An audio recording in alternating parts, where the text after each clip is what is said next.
You getting all this last time? So before I keep going, I want to show you guys this step, because I think it's a very important step, because you're actually reinforcing the tube that holds the forks. So for the outer tube, I use 1.25 inch with 1/4 inch wall aluminum, 6061 T6, and I add 2 inserts, and they're 1-inch inserts. So on this end, well, they're both 1-inch inserts, and it's 3/4 inch outside diameter OD with 1/2 inch ID, and it's DOM tube, and that's what holds the bolt, kind of like the old school bikes. Decided not to put bearings in it because the first ones I made, they worked fine, but before I started pushing this one in, I used my press. I started pressing it in, and I just remembered to record this process too, so you guys can know what to do if you guys do use aluminum. If you use steel, you can use the DOM tube with a 1/2 inch bolt through. I mean, if you use this, you can use different sizes, it doesn't matter, but you can just use the bolt with the tube, and it should be strong enough. I did that with my buddy, and it works fine. But with aluminum, it's a different story, because you're gonna want some aluminum tube on the outside, so you could actually weld this on the frame. So like I said, I already started doing this. I pretty much bring it in. I normally use the air, but it gets a little loud, so I'm gonna use the manual. The manual press action. And I use a 20-ton press, Harbor Freight.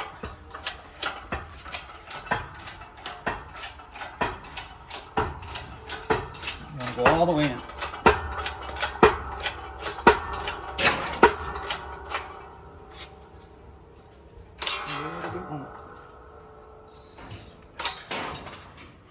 That's it.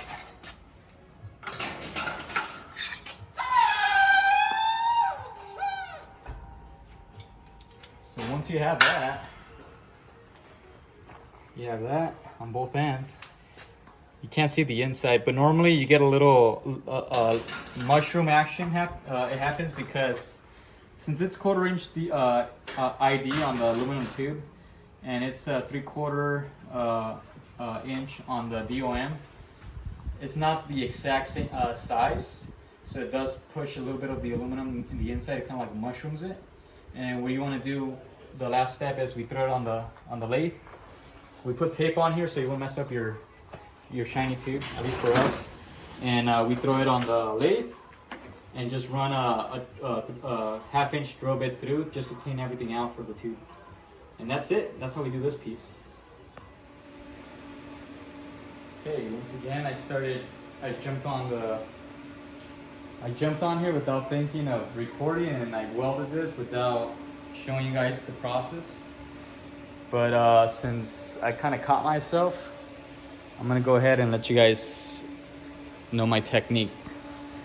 So on the last part, I pressed the inserts in this aluminum tube, and this is exactly why I use aluminum, because now once I drill this out, I slide the aluminum through there. I throw a 1/2 inch bolt through there to hold everything in place so it won't move, and then I start welding.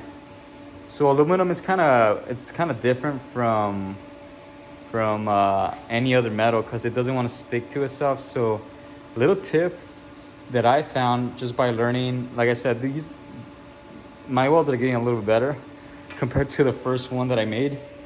They're getting a little decent now. But when you're welding, just be patient. You got to just take your time, take a breather. I even do breathing exercises, and you got to learn how to control the tungsten. So the tungsten is going to ball up. When you weld aluminum, the tungsten does turn into a little ball. And eventually that thing breaks off and it messes up your weld. But that's when you stop, clip it, and keep going. I was getting a little impatient there, so that's why it looks that big. It shouldn't be that big. But let's say this is a tungsten. When you start welding, I always start either from the top, heat up the top one, create the puddle, and it takes, like I said, it takes a while to start melting, to creating the puddle on the top part or on the aluminum. So I just kind of keep it in there, try not to dip it into the material. But once that puddle starts forming, I kind of move my tungsten kind of like a little bit over to the bottom material. By then, the heat created from the top one already got to this material right here. So creating the puddle on this bottom material should be a lot easier. So once you move the tungsten a little bit more with the torch, you should start creating your puddle on both sides. You should see the metal liquefied on both sides. And that's when you bring your rod in and barely dab it. And that's gonna create when your rod melts, it's gonna create kind of like a bridge on both materials. Since both materials are gonna be liquefied, when you throw that rod in there, it's gonna connect both materials. Because like I said, for some reason, if you don't do that, the aluminum, it's kind of hard to tack aluminum sometimes. Because it does not like to stick to itself, even when it's melting. It takes more heat to melt it. So, but once you have your bridge, your first tack, the rest is pretty easy. It's pretty straightforward. So you just kind of keep doing the same process and keep dabbing it. Same process. This came out actually kind of ugly. There's another thing too. Another thing that I like about TIG welding is that it's pretty forgivable. So it's pretty. If you mess up, like kind of like right here, it's not consistent. It even looks like it's a little cold. You could actually come back with the torch and pulse it on here, and it'll give you a nice clean weld. And those scooters that you see, like the Razor scooters or anything that comes from China, it looks like they weld it and then they come over with the pulser just to clean everything up. Some of them, some of these guys are they're probably just badasses, you know, because they do that all day. I don't do this all day, not yet, but like I said, I'm getting better at it compared to the first. I'm gonna show you guys the very first one.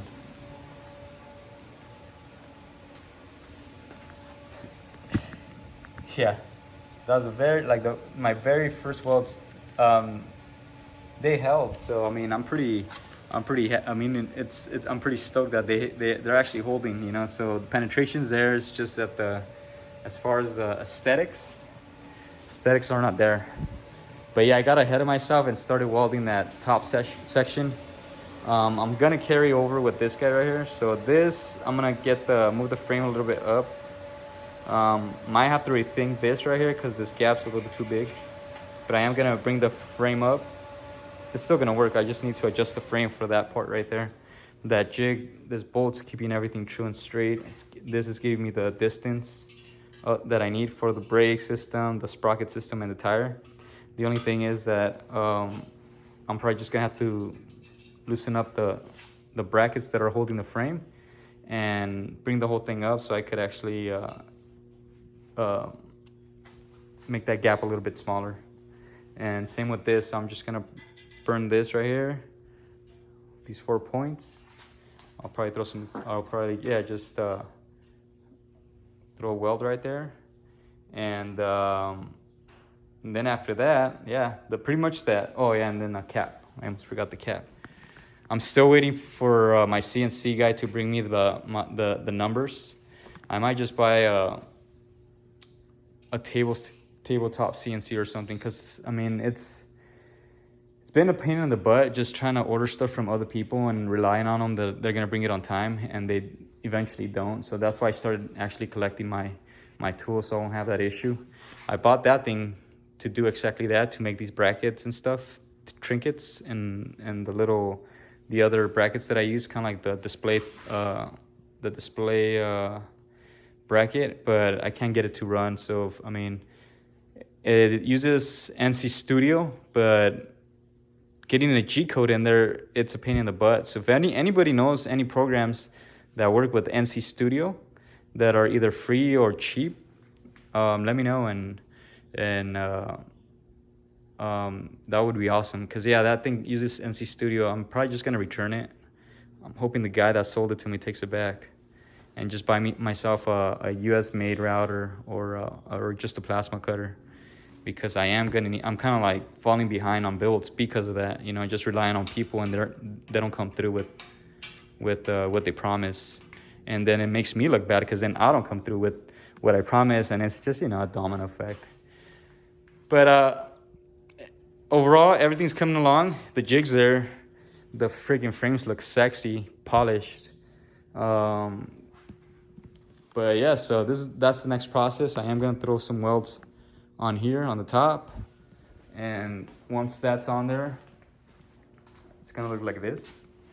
So it's gonna look like that, and then I actually put a little display for the voltage. So so you can know your voltage on your battery, and then the actual how full your battery is. It's a little display. And but yeah, so I almost not recorded, so I'm glad I caught myself and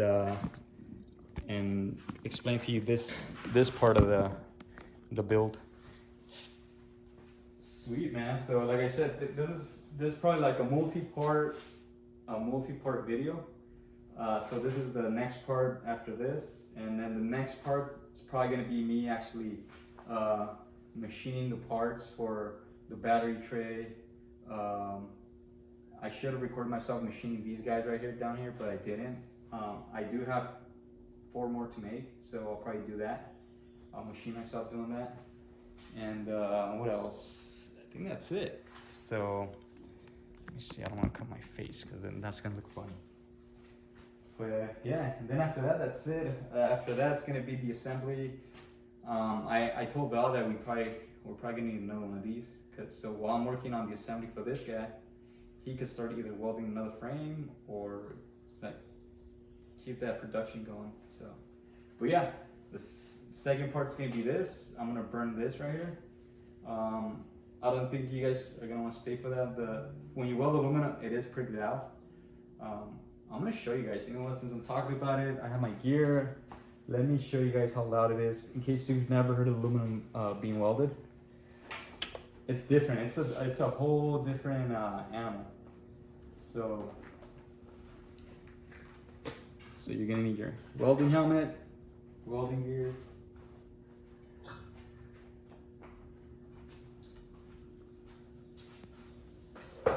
You do so. TIG welding, it's like a balance technique. So you have 3 things that you need to control: the foot pedal, the torch, and the rod. And it took me a while to learn. So say you do buy one at home. If you buy a welder at home and you can't get it, just like it's like everything. You just gotta practice. Put some time. Put some time and effort into it. Make yourself projects. You know. I started with making frames for posters and frames for people so they could hang their pictures. That's how I started it. Got the hang of the TIG, like the balance of the 3, welding carbon steel. It was in aluminum. Aluminum came after. Aluminum is just a little bit different. Once you get the hang of carbon steel and how that works, start with steel because aluminum is a whole different animal. But start with steel because it's a lot easier, it's more forgiving. And then once you get the hang of that, jump onto aluminum and do what I said. Just be patient, build up the puddle. Once you have your puddle, you dab, and that's how you get it going. So Val's not here to help me record today. So I'm a one-man team today. It's Mother's Day today, so everybody's out and I'm over here getting stuff done. But I'm probably gonna get going after I weld a couple more things on this guy. But you know what? It's all for this. It's all for you guys, so I can show you guys. And I enjoy it. You know, like I said, it's not about me having to do this. It's because I do it because I have fun doing it, and I like it. So let me just make sure this guy's straight too. So yeah, looks pretty straight. Sweet. So here you go, guys. So you guys could hear some aluminum action. So where should I start? We're gonna start over here. Perfect. The sucker's still hot.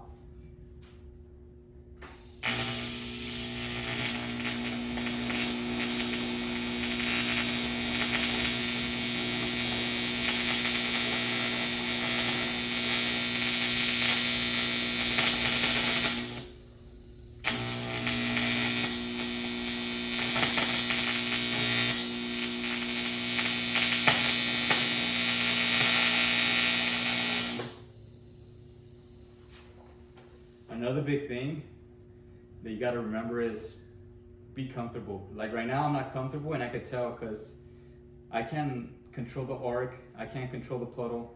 It's a little bit harder. Like this, try to have some slack like that, you know. Try to don't have like tension points that you can actually stop you from controlling the torch. This little guy is giving me issues, so I'm gonna have to grind that down, and so I can have better control of the arc. This is way too big now, and it's just all over the place. So keep your tungsten not sharpened, but the ball smaller. The smaller the ball, the more control you have of the arc. Get comfortable when you're doing it. Feel comfortable. If you don't feel comfortable, just stop, readjust, and keep going. I mean, those are the biggest things that I tell everybody that I'm trying to show how to, at least for me when I'm TIG welding, that I kind of like keep conscious. Like right now, I was able to attack it, but I was not comfortable. So you guys probably heard it. It was popping. It was just. It took a little bit longer for me to actually weld it, and I kind of don't want to weld it with this big old thing. But yeah, so if you have one of these, normally just make sure this one's always tight, the cup, and just loosen this back side up. I do use my snips, where are they? But I still use them. So just to pull it out, because it is going to be hot. And I mean, the ball's big. I don't know if it's going to focus it on there, but you see how it's off and it's not straight, and it looks like it's going to have some contamination on there, and I could tell by the welds that it's not a nice clean weld. So shit, you know what, let's make this let's make this just the next video, so you guys could see the process of sharpening the tungsten, in case you guys need pointers. So the way I sharpen my tungsten is I use a drill. Some people do it. If you go to school, they're gonna make you do it by hand. I normally use a drill. Let me grab it.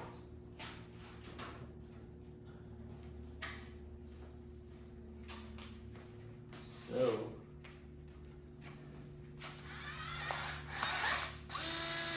another thing too that I need. Oh, they're over here. Safety first. I need my glasses. Always remember to wear your glasses, you guys. If you've never had metal in your eyes, you're pretty lucky, man. Because I've had metal in my eyes, and I went to the ER, and they have to use a drill to drill it to. It was carbon steel, so I waited thinking that it was gonna come out of my eyes. I waited 3 days. By then, your eyes are the fastest healing part of your body, so what happened, it starts healing over the metal, and it kind of like encloses the metal onto that little gel that you have on your eye, and mine started to rust. So by the time I went to the ER, they got pissed off at me. They're like, next time, come on the first day, don't wait, you know, don't try to be macho, man, because it's not gonna work, it's bad for you. So they ended up they dilated my eye, sat me in a cold room. In a dark room with a light, just one little light, and they told me to focus on that light. And so the doctor came with like a little. It almost looked like what dentists use for your teeth. It was that big. It sounded the same, and it was like, and I could see it. It's pretty crazy though, because your eyes, they don't have nerves, so it didn't hurt. It was just the fact that he was drilling whatever was in there out in my head. Me imagining that was more disturbing than the actual feeling. But like I said, always wear safety glasses. I always tell everybody that works in here, like, dude, I don't care what you do, just always have some safety glasses on, just from experience, and because you only have 2 pairs, man. Until that technology comes where you could just swap out eyes with whatever, you know, like it's not there yet. So you only have 2 pairs of eyes, man. You gotta take care of them. So enough with my rant and my little story. This is how I sharpen my tungsten. So I use a 180 grit. It's a lot finer. You could use the actual grinders, the 2-wheel 6-inch, 8-inch grinders too. But make sure you use a super soft stone for tungsten, because it will.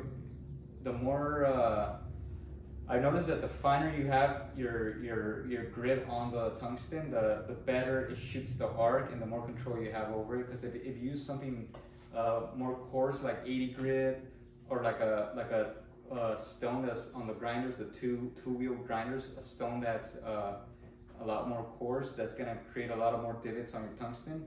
for some reason, at least for me, this is my personal opinion, I noticed that the arc just jumps around a lot more, and eventually you'll get it and it'll concentrate, but it's a lot, at least for me, it doesn't work as well as 180 grit or using a fine stone.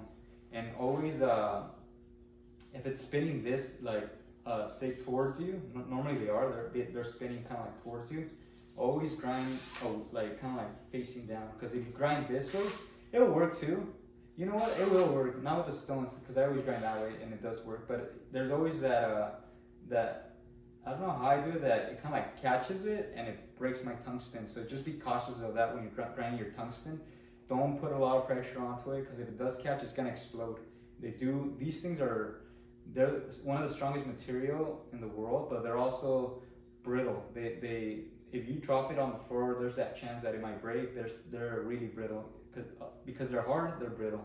So just be cautious of that. If you've never welded with a TIG welding machine, or if you're a novice and you're still trying to learn, just those are my little pointers that I've caught throughout. I'm sure everybody has their own way of doing things, and if you have your own way, if you have any tips for people that are watching this video, put it on the comments, man. This is what I'm doing this for, so we could build a community to help other people out, especially if you don't know how to do stuff.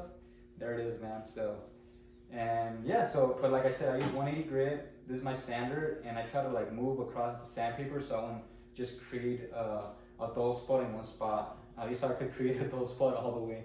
No, but it keeps the sandpaper even. So when I want to sand something else with it, it's still a somewhat even surface. But yeah, that's how I do it.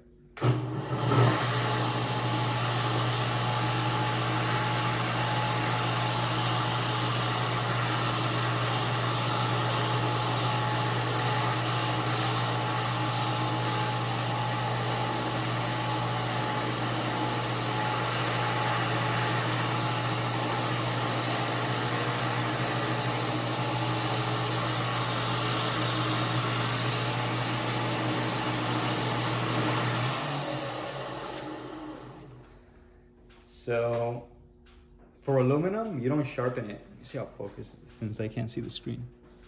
Can't really see it. So normally for aluminum, you don't want to sharpen it. You don't want to give it that fine point, because it's gonna ball up eventually, and that little ball, that's what gives you the nice beads with aluminum. Let me see if I have a sharpened one for steel.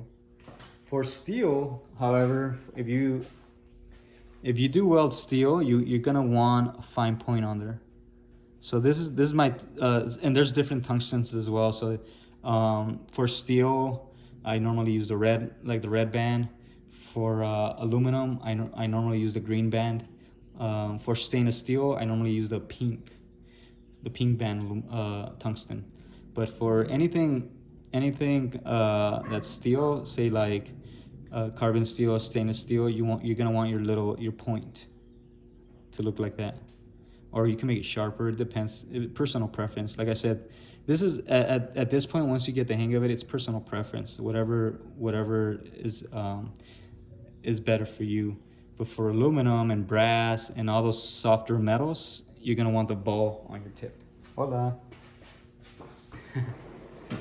So yeah, I think that's it. I mean, it's been 20 minutes. I guess these things are gonna be 20 minutes.